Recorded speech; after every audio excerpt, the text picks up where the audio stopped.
in the audience some students that I used to teach, which makes me feel, I don't know, a little old, but also extremely proud and happy. I am your forever 2019 Arkansas Teacher of the Year, where my platform is using passion and poetry to close the opportunity gap. And this isn't something that I say or take lightly. I believe it with every fiber of my being because it is my story and it's what I've lived. I, for all practical purposes, grew up on what would be considered the wrong side of the tracks, and I was a disengaged student in the classroom. So to find myself as the first African American Teacher of the Year for the entire state of Arkansas in 17 years has me really surreal. The discovery of Maya Angelou's poem, Equality, changed the trajectory of my life. It has opened up doors that I didn't think would exist. When I was in the 10th grade at Hall High School in communications, that was the first time that I encountered language that looked like, it sounded like me. The poem that I'm referencing, Equality, it has a couple little stanzas in there that just really, really spoke to my heart. It says, take the blinders off your eyes, take the padding off your ears, confess you've seen me crying, admit you've seen my tears. Equality, and I will be free. Equality, and I will be free. And I can really remember how much of an impact that poem had on me in my life. And for the most part, most of my entire understanding of the world and the history of our country has come through the works of poets and writers, specifically contemporary poets of color such as Nikki Giovanni and Alice Walker and Sonia Sanchez.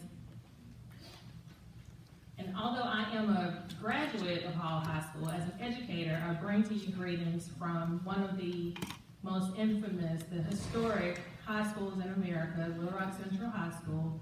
And it is known for the bravery of 9 African American children and their courageous mentors' ability to stand up and speak out. So I think it's very fitting that we're here today celebrating the legacy of Martin Luther King Jr., who attended the graduation of Central's first Black graduate, Ernest Green. My first recollection of any Martin Luther King celebration came by the airwaves on the radio. It was 92.3 when they first came on. They used to, every year, every time there was a celebration, they would have a piece of a snippet of Dr. King's speech on the radio. And my eyes would always well up every time I heard the part where he says, I may not get there with you. And the reason that was so powerful to me was because he had the courage to stand up and speak out, not in spite of him having a family and kids and other obligations, but probably because he had those obligations. And so I always thought that is very, very revolutionary. A lot of times, myself included, we don't use our platform or our voice to do what we think we need to do or say the things that we want to say or believe in our heart because we say, well, I have bills to pay or I have small children or I have this and that. And that has just always been just very inspirational to me. Last year, I was propelled into the spotlight largely because of the accolades and accomplishments of my students and my righteous family. They, the poets, and all of the college and career readiness and communication students that I've taught over the last 17 years pushed me into this platform. I don't consider myself a motivational speaker, so actually when Ms. James asked me to come up and speak, I hesitated because this is not what I do. This is not who I am. I don't have a big personality. I'm not very charismatic. I'm an introvert by nature. The most revolutionary way that I know how to stand up and speak out and how to impact and change the system is through teaching, because I teach. So, I'm gonna share an original poem entitled I Teach. If you were here when we celebrated Miss James, I need you to just pretend like this is your first time hearing this poem. If you were not here when we celebrated Miss James, after a poet shares a piece of their soul with you, you clap like that was the best thing you have ever heard in your entire life. Can I hear what that would sound like? That's good. But you have to pretend like it is the best thing you have ever heard in your entire life. I already told you I'm introverted and this is not my platform, so I need a little love. Can we try that one more time?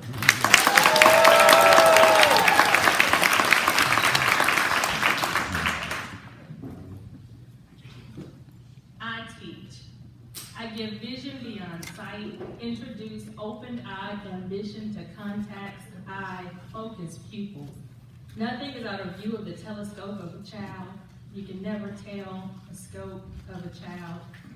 Security stands for weapons, but there's no chirp for hurt or beam for low self-esteem, so I concentrate on lift-ups instead of lockdowns because the classroom should not be where dreams go to die, where you cram to death until they kill your spirit and bury your hope to meet a deadline. Youth may be 15% of society today, but they are 100% of the future tomorrow. Let them know there's no easy way to do hard work. Let them know learning to count is valuable, but let them know learning what counts is powerful. Let them know the only idea more made up than a standardized student is a standardized test. Let them know I may look like a teacher, but I am a tireless technician of tutorial training toddlers to teens to target their talent and tenacity toward the top for today and tomorrow. With my hands on deck, I throw out lifesavers when students are drowning in information to keep them above sea level so they will be in ship shape to be aboard scholarships. There are times when putting on fronts we're thin and home issues aren't covered. There are days when things are tight and the topic doesn't suit her, and he's had fewer socks on his feet than on his cheek, and staff is worried about dress code. I've seen boys bigger than me cry like babies, and girls too young with too many Me Too stories. They are forced to sit calm while seeing sitcom families canceled. It's an emergency. Fires, natural disasters, an active shooter is the new practice. Drills no longer exercise skills. As for me, I teach. And I realize that as I teach, I learn. I learn that math equals out when the common denominator is not treating students like a book of problems. I learned that science is hypothesizing the best formula to stay as positive as a proton. I learned that social studies is more than the three branches of government. It's really showing how family, faith, and finance is the foundation. And I learned that English is not about punctuation, capitalization, or spelling when reading between the lines of a suicide note. I have learned that I don't teach a subject, I teach a child. Every child, the labeled, the college bound, the scared, the confident, the undiagnosed, and self-medicated. I have learned that I don't teach a subject, I teach I don't teach a subject, I teach the most perfect gift a parent has to send me, I teach.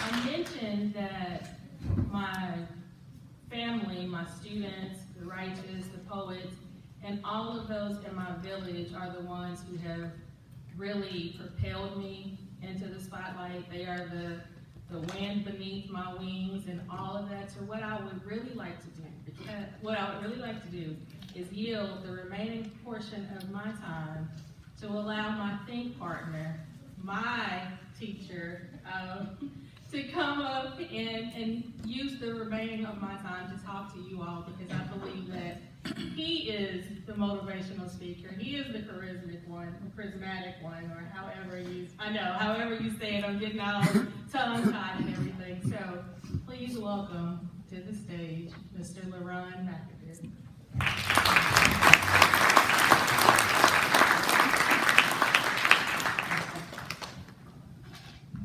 Charismatic. I like that. Everybody say charismatic. Charismatic. I may use that word. I am LaRon McAdoo. I named myself Ron Mac, the hip-optimist, and I am the founder of Backyard Enterprises, founded in 1992.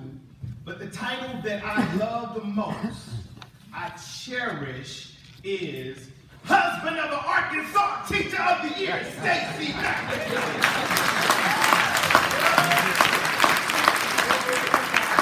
So in my motivational speaking, I call it Mactivated.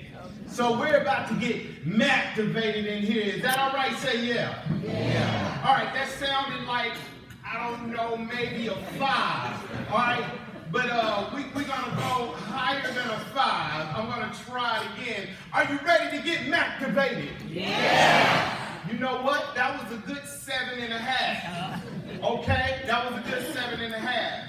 But I'm gonna try it one more time. Are you ready to get Mactivated? Yeah. All right. So what happens is, when you think about the legacy of Dr. Martin Luther King, he lived beyond 10. 10 is not even a limit. I saw the clergy stand up. And if you're just praising or worshiping at a 10, you're putting a limitation on what could really happen in your life. Because he goes beyond 10. It goes beyond what you can even imagine. Whatever you think is impossible, that's where Dr. King lived. It was impossible for the things that happened after he came into this world and came in with his ideology. No one ever thought what he accomplished could happen. They thought it was impossible. He lived beyond 10.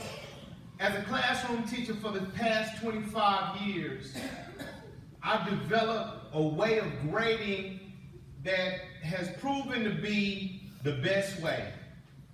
I grade on effort and focus. That's translatable in any job you have right now. That's translatable in any relationship you have right now. That's translatable in how well you work your house, finances, trash can, whatever the dishes need happening, whatever is going on, raising children, effort and focus is what I grade because that's translatable.